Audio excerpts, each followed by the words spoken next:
জয় শ্রীকৃষ্ণ, জয় রাধা মাধব। হরি ভক্তির শ্রীমদ্ ভাগবত পাঠে আপনাদেরকে স্বাগত। আমরা শ্রীমদ্ ভাগবত পাঠ করছি, প্রত্যেক দিন আমরা এই পাঠ করছি। আজকে আমরা আপনাদের আশীর্বাদে, আপনাদের সহযোগিতায় অষ্টম দিনে উপনীত হয়েছি। আমরা যে পাঠটি করছি সেটি হচ্ছে শ্রীমদ্ ভাগবতের একটি সংক্ষিপ্ত আখ্যান ভাগ।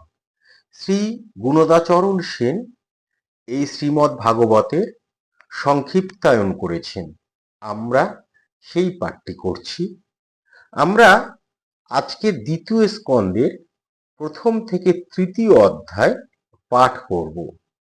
আমরা গতকালের পাঠে শুনছিলাম যে রাজা পরীক্ষিত পৌঁছে গিয়েছেন সেই নদীর ধারে, যেখানে তিনি মৃত্যুর জন্য অপেক্ষা করছেন। সব কিছু ত্যাগ করে তিনি চলে গিয়েছেন এবং তাকে দেখতে সেই সময়ের অনেক ঋষিরা এসেছেন এবং তাদের কাছে জানতে চাইছেন এই সময়ে আমার কি কর্তব্য। সেখানে উপস্থিত হয়েছিলেন ব্যাসদেবের পুত্র এবং তার কাছেও তিনি সুখদেব উপস্থিত হলেন এবং তার কাছেও তিনি জানতে চাইলেন এখন আমার কি কর্তব্য। এবং ঋষিরাও বললেন যে আপনি বলতে পারেন একমাত্র এখন রাজা পরীক্ষিতের কর্তব্য কি। এই পর্যন্ত আমরা কালকে পাঠ করেছিলাম, আর আজকে আমরা শুনবো এই কি বলছেন সুখদেব পরীক্ষিতের উদ্দেশ্যে। এবং এই যে যখন আমরাও মৃত্যুর মুখোমুখি দাঁড়াই তখন আমাদেরও কি কর্তব্য, কি করলে শ্রীহরির চরণ পাওয়া যায়, আমরা আজকে আমাদের পাঠে সেটিও জেনে নিতে পারবো। আপনারা শেষ পর্যন্ত শুনুন, আশা করি আপনাদের ভালো লাগবে। আর যদি সম্ভব হয় আমাদের এই পাঠটি শ্রীহরির প্রচারের জন্যই, যদিও শ্রীহরির প্রচারের প্রয়োজন নেই, কিন্তু ভাগবত কথার প্রচারের জন্য শ্রীহরির ভক্তবৃন্দের কাছে আপনারা এটি শেয়ার করবেন, এটা আমরা প্রত্যাশা করি। যাই হোক, আমরা দ্বিতীয় স্কন্দের প্রথম থেকে তৃতীয় অধ্যায় পড়ব, যেখানে দেখতে পারবো সুখদেব আমাদেরকে জানাচ্ছেন যে মৃত্যুর পূর্বে বা আমাদের পুরো জীবনটাই কিভাবে শ্রীহরির গুণগান করা উচিত, কি করলে শ্রীহরির কথা ভাবা যায়, স্মরণে আনা যায়। রাজা পরীক্ষিত যখন তাকে বললেন যে আমি এই মুহূর্তে কি করব, তখন সুখদেব বললেন, মহারাজ, আপনি যে প্রশ্ন করেছেন এটি হচ্ছে মানুষের জ্ঞাতব্য বিষয়ের মধ্যে সর্বশ্রেষ্ঠ।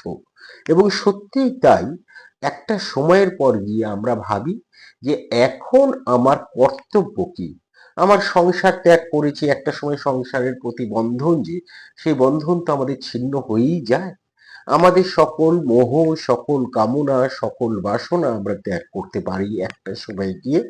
তখন আমাদের মধ্যে এই প্রশ্নটা দেখা দেয় যে এখন আমার কর্তব্য কি, এবং এটি হচ্ছে সম্ভবত সর্বশ্রেষ্ঠ প্রশ্ন। এবং মুক্ত ও মুক্তকামী উভয়েরই পরম হিতকর এই প্রশ্নের উত্তর যদি আমরা জানতে পারি। অন্তে নারায়ণ স্মৃতি, সুখদেব বলছেন, অন্তে নারায়ণ স্মৃতি, তার নাম শ্রবণ এবং কীর্তন বিষয় প্রমত্ত জীবের একমাত্র গতি। এই যে আমাদের বিভিন্ন গুরুরা বলেন যে ভগবানের নাম করো, বলা হয় যে জীবের একমাত্র গতি হচ্ছে ভগবান নারায়ণের স্মৃতি, তার নাম শ্রবণ এবং কীর্তন করাই। এবং তিনি এখানে তার একটি উদাহরণও দিচ্ছেন, বলছেন যে পুরাকালে রাজা খটাঙ্গ ছিলেন, তার আয়ু মুহূর্তকাল মাত্র অবশিষ্ট আছে এটি জেনেই তিনি সবকিছু ত্যাগ করেছিলেন। সবকিছু ত্যাগ করে তিনি কি করলেন, তিনি শ্রীহরির অভয় চরণে শরণ নিলেন। এবং রাজা পরীক্ষিতের আয়ু যখন আর মাত্র 7 দিন আছে, তখন তার উদ্দেশ্যে তিনি বললেন, আপনারও সেই রূপ করাই কর্তব্য। তবে শুধু রাজা পরীক্ষিতের নয়, এই যে আমাদের এই ভাগবত পুরাণটি লিখে দিয়ে গিয়েছেন, তৈরি করে দিয়ে গিয়েছেন ব্যাসদেব, ব্যাসদেবের ছেলের সুখদেব, সেটি যখন রাজা পরীক্ষিতকে বলছেন, সেখানে মহামুনি সুত বসেছিলেন, যিনি পরবর্তীকালে নৈমিষারণ্যে সৌনকাদি প্রমুখ ঋষিদের শুনিয়েছেন। সেখান থেকেই তো আমরা জানতে পারছি, এবং আমরা জানতে পারছি যিনি করব কি, জেনে আমরা একটা কাজই করব, সেটি হচ্ছে শ্রীমদ্ ভাগবতে আজকের পাঠে দেখব রাজা পরীক্ষিতকে সুখদেব যে কথাগুলি বলছেন, যা করতে বলছেন, আমাদেরও যেন সেটি কর্তব্য হয়। তিনি বলছেন, অন্তকাল উপস্থিত হলে জীবের মৃত্যু ভয় বিদরিত করে প্রথমে বৈরাগ্য রূপ অস্ত্র দ্বারা দেহ এবং তদানুষঙ্গিক সন্তাপকর ভোগেচ্ছাকে ছেদন করিবেন। অর্থাৎ সুখদেব বলছেন, যখন একজন জীব অর্থাৎ মানুষ, আমরা এই মানব দেহ প্রাপ্ত হয়েছি, আমরা সবকিছু বুঝতে পারি, আমাদের কি করা উচিত কি অনুচিত, এগুলো আমরা বুঝতে পারি, একটু চেষ্টা করলে বুঝতে পারবো। তা যখন আমাদের অন্তকাল উপস্থিত হয়ে যায়, তখন প্রত্যেকটি জীবের উচিত মৃত্যু ভয়কে প্রথমে দূরে সরিয়ে দিতে, দূরে সরিয়ে দিয়ে বৈরাগ্যকে গ্রহণ করা, এবং যত আমাদের ভোগের ইচ্ছা আছে তাকেও ছেদন করতে হয়, অর্থাৎ তাকেও ত্যাগ করতে হয়। তারপরে গৃহত্যাগ করে পূর্ণ তীর্থ জলে স্নান করিবেন। এটি রাজার উদ্দেশ্যে বলছেন সুখদেব, যেটি আসলে আমাদের কর্তব্য। তিনি বলছেন, তৎপর নির্জন স্থানে পবিত্র আসন রচন করিয়া তদোপরি উপবেশন করিবেন। তৎপর শ্বাস জয় করিয়া স্মৃতিকে আয়ত্ত করিয়া 3 অক্ষর যুক্ত বিশুদ্ধ পরম ব্রহ্মাকর মনের দ্বারা অভ্যাস করিতে থাকিবেন। এই যে বলছে 3 অক্ষর যুক্ত বিশুদ্ধ পরম ব্রহ্মাক্ষর, এটি কি? এটি হচ্ছে আসলে অ ও ম, অর্থাৎ ওম। ওম ধ্বনির উচ্চারণ করার কথা তিনি বলছেন। এই যে ওম ধ্বনি, আসলে এর মধ্যে আমাদের ব্রহ্মা বিষ্ণু মহেশ্বর অবস্থান করেন। আমি যখন ওম ধ্বনি বলছি, তখন একই সঙ্গে আমি ত্রিদেবকে, ত্রিনাথকে স্মরণ করতে পারছি, তার নাম আমি উচ্চারণ করতে পারছি। আর সেই জন্য তিনি বলছেন যে যখন মৃত্যুর দ্বারে এসে আমরা দাঁড়াই, তখন সব ত্যাগ করে এই ওম উচ্চারণ করতে হবে। পরে বুদ্ধির সাহায্যে মনকে নিবৃত্ত করে কল্যাণ লাভে নিজেদেরকে নিয়োগ করতে হবে। তারপর আমাদের এই ওম ধ্বনির এমন একটি গুণ, যখন আমরা উচ্চারণ করি তখন আমাদের মন কি হয়, আমাদের মন স্থির হয়ে যায়। সেই স্থির হয়ে শ্রী ভগবানের এক একটি অবয়ব ধ্যান করা প্রয়োজন। মন তখন বিষয় থেকে মুক্ত হয়ে গিয়ে স্মৃতিকেও স্থিমিত করে। মনের এই যে প্রসন্ন ভাব, এই প্রসন্ন ভাব শ্রী বিষ্ণুর পরম পদ। এটি আমাদের সুখদেব বললেন রাজা পরীক্ষিতকে। তিনি বলছেন, সৃষ্টি তাহার কটাক্ষ, সংসার তাহার ক্রীড়া, আয়ু তাহার শ্বাস, মানুষ তাহার বুদ্ধি, বিহঙ্গমগণ তাহার শিল্প নৈপুণ্য, পর্বত তাহার অস্থি, নদী তাহার নারী। কি অসাধারণ ভাবে সর্বত্র যে শ্রীহরি বিরাজমান, তার ব্যাখ্যা সুখদেব দিলেন। যে এই যে সৃষ্টি, এই সৃষ্টি যেন তিনি তার কটাক্ষই হেলায় তিনি সৃষ্টি করেছেন, এবং সংসার হচ্ছে তার খেলার জায়গা। ভগবানও খেলতে ভালোবাসেন, আমরা দেখেছি। হুম, এই সংসার হচ্ছে তার খেলার জায়গা। আর আয়ু, যেটাকে আমরা আয়ু বলি, এই আয়ু হচ্ছে তার আসলে শ্বাস। আর মানুষকে তিনি সৃষ্টি করেছেন কেন? আসলে মানুষ হচ্ছে তার বুদ্ধি। আর আমরা যত বিহঙ্গম গণকে দেখি, কি সুন্দর অপূর্ব দেখতে লাগে।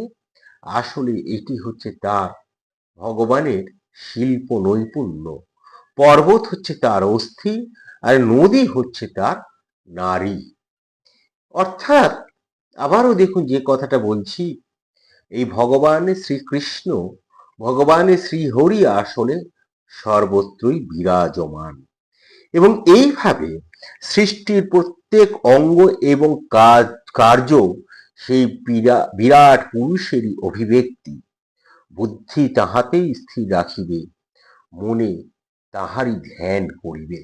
এটি রাজা পরীক্ষিতকে বলেন সুখদেব। এবং আমাদেরও তাই কর্তব্য। আমরা কিন্তু যারা ভক্ত, শ্রীহরির ভক্ত যারা, তাদের উদ্দেশ্য এই একটি কথাই বলি, যে বুদ্ধি কিন্তু একমাত্র শ্রীহরিতে স্থির রাখতে হবে এবং মন তারই ধ্যান করবে। তারপরেই তিনি বলছেন, রাজন দেহ ধারণোপযোগী মাত্র ভোগ করিবে, স্বর্গাদিও স্বর্গাদিও নিরর্থক কথাই যে আমরা স্বর্গ স্বর্গ বলে চেঁচাই, চিৎকার করি। সুখদেব বলছেন, স্বর্গাদিও নিরর্থক কথা, উহা বুদ্ধিকে কামনায় প্ররোচিত করে। এবং এই যে আসক্তি, কামনা থেকেই তো আসক্তির জন্ম হয়। তিনি বলছেন, আসক্তি পতনের মূল। খুব সুন্দর এক্ষেত্রে বলা হচ্ছে, সত্যাঙ্ক্ষিত কিং সত্যাখিত কিম কশিপ্য প্রয়াসর ভাহৌ সদসিদ্ধে হুপবহর নৌকিম। অর্থাৎ ভূমিতল থাকিতে সজ্জার প্রয়াস কেন? স্বভাবজাত বাহু থাকিতে উপাধানের প্রয়োজন কি? অঞ্জলি থাকিতে নানাবিধ ভোজন পাত্রের আবশ্যক কি? দিক আছে, বলকল আছে, তবে বস্ত্র দিয়া কি হইবে? পথে কি জীর্ণ বস্ত্রখণ্ড পড়িয়া থাকে না? পরের ভরণ পোষণের জন্যই তো তরুগণের সৃষ্টি। সত্যি তাই। এই যে আমরা তরুগণ, অর্থাৎ এই যে আশেপাশে এত গাছ দেখি, এই গাছপালা ভগবান সৃষ্টি করেছেন কেন? করেছেন পরের ভরণ পোষণ, অর্থাৎ সকল জীবকুলের ভরণ পোষণ করছে এই বৃক্ষ রাশি। তাহারা কি এখন আর ভিক্ষা দেয় না? অর্থাৎ আমরা তো বৃক্ষ থেকে সবকিছু পাই, তাহলে আমাদের মধ্যে অন্যান্য বিষয়ে এত আসক্তি কেন? বৃক্ষ আমাদের সবকিছু দিচ্ছে। জলাশয়গুলি কি সমস্তই শুকিয়ে গিয়াছে? আমাদের এই প্রকৃতিতেই সব রয়েছে।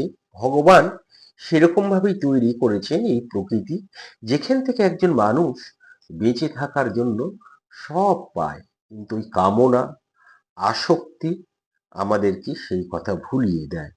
পর্বতের গুহাগুলি কি সকলই রুদ্ধ?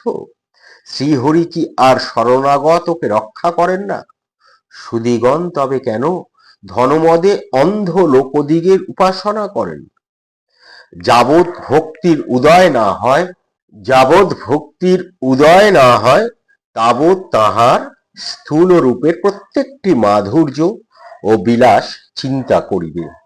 দেহাদিতে আত্মবুদ্ধি দূর করিয়া বন্দনায় শ্রীকৃষ্ণের পাদপদ্ম ধ্যান করিবে।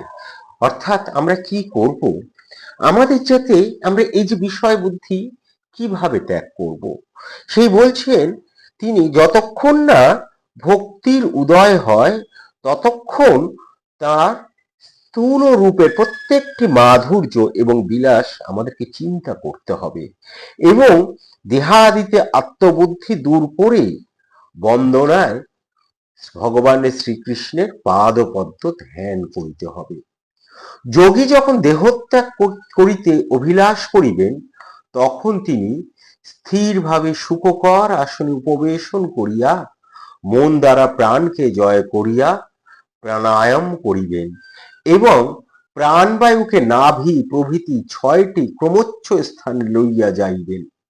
যখন তিনি একেবারে কামনা শূন্য হন, তখন তাহার প্রাণ ব্রহ্মরুদ্ধ ভেদ করিয়া, ব্রহ্মরন্ধ্র ভেদ করিয়া দেহ এবং ইন্দ্রিয়গণকে পরিত্যাগ করেন। অর্থাৎ এই যে আমরা বলি কিভাবে তাকে জয় করব, তাকে আমরা পাবো, তার উত্তর কিন্তু এই শ্রীমদ্ ভাগবত বলে দিচ্ছে।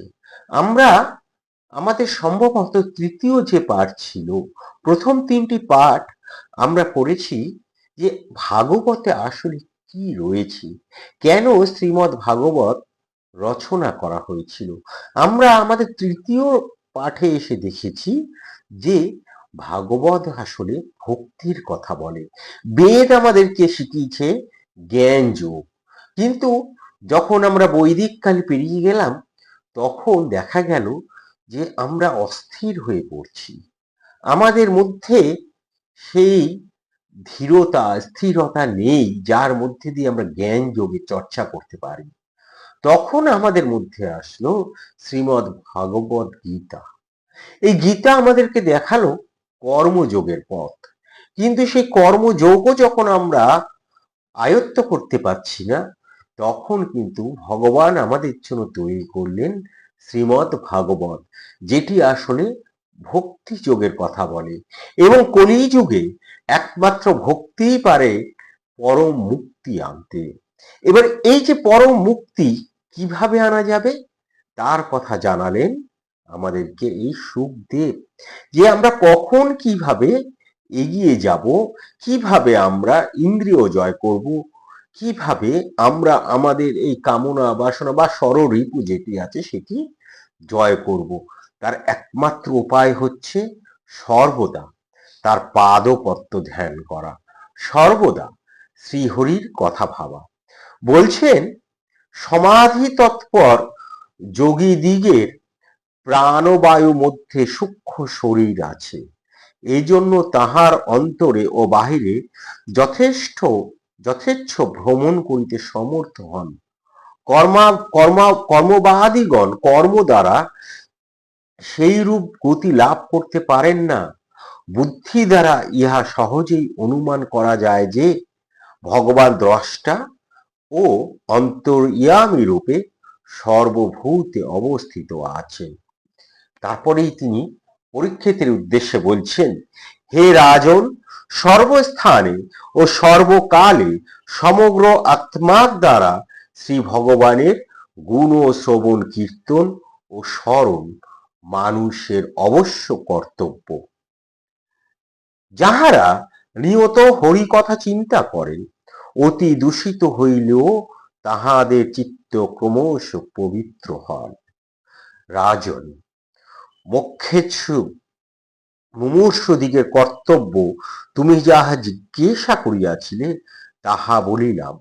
ফলকামীরা বিশেষ বিশেষ দেবতার উপাসনা করে, কিন্তু যাহার কোনো কামনা নাই, আবার যাহার সকল কামনাই আছে, যে উদারমতি ব্যক্তি মোক্ষ বাসনা করেন, সকলেই প্রগাঢ় ভক্তি দ্বারা সেই পরম পুরুষের আরাধনা করিবেন। অর্থাৎ মানুষের কি কর্তব্য, বিশেষ করে আমরা যখন এই সংসার কাল সম্পন্ন করেছি বা করি, তখন একজন মানুষের কি কর্তব্য তার পরিষ্কার ভাবে তার উত্তর কিন্তু আমাদেরকে দিয়ে দিলেন এই পরীক্ষিতকে শোনাতে গিয়ে সুখদেব। তিনি বলছেন, নানা দেবতার উপাসক ফলকামীগণ ভগবত ভক্ত দিগের সঙ্গ লাভ করিতে ক্রমে ক্রমে অচল, ভক্তির অধিকারী হন। এইরূপ ভক্তি পরম পুরুষার্থ।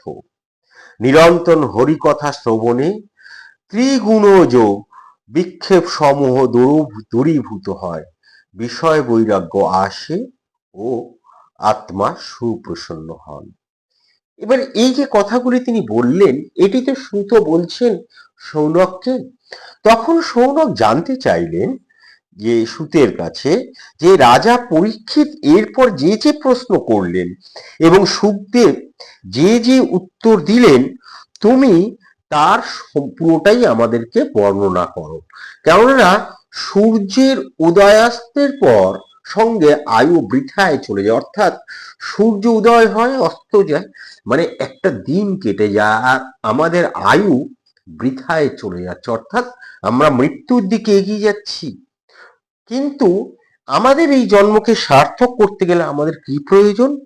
প্রয়োজন হচ্ছে হরি গুণের কথা জানা, ভগবানের কথা জানা। আর সৌরভ সেইটি জানতে চাইছেন সুতের কাছে। তাই তিনি বলছেন, এই যে আমাদের এই রাজা পরীক্ষিত এরপর শ্রী সুখদেবকে আর কি কি বললেন, কি কি জানতে চাইলেন। কেননা যিনি হরিগুণ গান করেন একমাত্র তার আয়ুই সার্থক, অর্থাৎ তার এই যে জন্ম, এই জন্ম সার্থক হয়। তখন তার উত্তরে তাকে এই সৌনককে বলছেন সুত, বৃক্ষেদিগের কি জীবন নাই? কর্মকারের বায়ু পরিচালন যন্ত্র কি বায়ু ত্যাগ ও গ্রহণ করে না? গ্রাম্য পশুগণ কি আহার বিহার করে না? শ্রীহরি নাম যাহার কর্ণপথে প্রবেশ করে নাই, সে পশু কুষ্ট শুকর বা গর্ধব তুল্য। অর্থাৎ সেই মানুষ হচ্ছে মানে অতি ভাগ্য বলে আমরা মানব দেহ পেয়েছি। এবার যদি তিনি বলছেন, যদি আমরা এই শ্রীহরির নাম না করি বা আমার কানে যদি শ্রীহরির নাম প্রবেশ না করে, তাহলে অন্যান্য যে সকল পশু রয়েছে তাদের সঙ্গে কিন্তু আমাদের কোনো পার্থক্য নেই। যার কর্ণদ্বয় কখনো হরি কথা শ্রবণ করে না, তার কর্ণরন্ধ্র বৃথা। যে জিহ্বা হরিগুণ গান করেন না, তা ভেগ জিহ্বার ন্যায় তুচ্ছ। যে মস্তক শ্রীহরির কাছে নত হয়নি, সে মস্তক পট্ট বস্ত্রে বা কিরিটেই ভূষিত হোক না কেন, তা নিতান্তই দেহের ভার। এবং যে বাহু শ্রীহরির চরণে পুষ্পাঞ্জলি দান করে না, তাহা কাঞ্চন কঙ্কনে বিভূষিত হইলেও সব বাহু তুল্য। এবং যে নয়ন শ্রীহরির রূপ দর্শন করে না, তা ময়ূরের পক্ষ পরিচিত্রিত চক্ষুর ন্যায় বৃথা শোভা মাত্র। এবং যে পদ হরিক্ষেত্রে গ্রহণ করে না, তা হচ্ছে বৃক্ষ মূল্যের তুল্য। যে মানব ভগবত ভক্তগণের পদরেণু কখনো লাভ করে নাই, সে জীবিত থেকেও কিন্তু মৃত। যে ব্যক্তি শ্রী বিষ্ণুর পদে সমর্পিত তুলসীর আঘ্রাণ কদাপি গ্রহণ করে নাই, তার শ্বাস প্রশ্বাস থাকিলেও সে সব মাত্র। সেই মানুষের হৃদয় পাষাণময়, সে মানুষের হৃদয় পাষাণ সম। যে হরিনামে কখনো গলে নাই, বা যাহার কখনো অশ্রুপাত বা রোমহর্ষ হয় নাই, সে মানুষ আসলে পাষাণ সম। আর সেই জন্যই প্রয়োজন হচ্ছে হরি নামের কথা। হরির কথা কেন প্রয়োজন, তার উত্তর আমরা আজকে আমাদের এই পাঠে শ্রী ভাগবত কথায় জানতে পারছি, যেটি রাজা পরীক্ষিতকে বললেন আজকে সুখদেব। আমাদের আজকের পাঠ এই পর্যন্তই। আমরা আগামী দিন দেখব সুত আর কি কি বলছেন। তিনি ব্রহ্মার কথা বলবেন, তিনি নারদের কথা বলবেন। আপনারা অবশ্যই আগামীকালও আসুন এবং আমাদের এই পাঠ শুনুন। আর আমাদের এই পাঠ কেমন হচ্ছে তা জানান, এবং অবশ্যই শ্রীহরির নাম, ভগবান শ্রীকৃষ্ণের নাম একবার করে যান আপনার এই কমেন্ট সেকশনে এসে। আমাদের আজকের এই যে পাঠ এ পর্যন্তই। ভগবানের শ্রীহরিকে আরো একবার স্মরণ করে বলি, হরে কৃষ্ণ, জয় রাধা মাধব।